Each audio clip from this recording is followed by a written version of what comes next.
Kooperativləşmə nədir? Deyim. Mən səsiz gəlmir. İndi mən çıxardacam dərsdən, əbədi gəlməyəcək səsim. Deyə Zeynəb.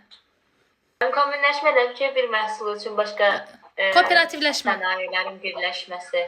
Aha, bir məhsulun istehsalı üçün iştirak edən müəssisələr arasında birlikdir. Təyyarə demişdik də. Məsələn, bəli, təyyarə, əsasən maşın qayırma sahəsində. Məsələn, bizdə Gəncə Avtomobil Zavodunda məhsulları hardan alırlar, hissələri, detalları?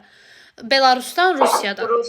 Və Rusiyadan, Belarusdan. Bu kooperativləşmədir. Hər ikisinin oxşar xüsusiyyəti nədir? Monosentrik və polisentrik təsərrüfat quruluşunun.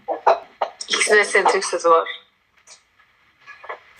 Mən görürəm necə intellektual uşaqlar yetişdirmişəm. Hansında liman idxal üçündür, hansında ixrac üçündür. Hansı xam malı alır, hansı xam malı satır.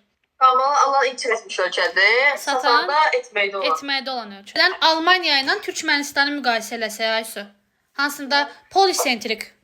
Polisentrik Almaniya təbii ki. Və monosentrik Türkmenistan. və kamil yolu ilə inkişafı və inqilab yolu ilə inkişafı hansı ölkələrdədir?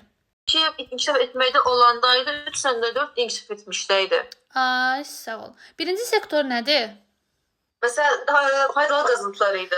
İkinci sektor onu emal edir. Emalı, üçüncü sektor xidmət sahələri, dördüncü ən yüksək informasiya sahəsi idi. Bu da yenə inkişaf etmiş ölkələrdir.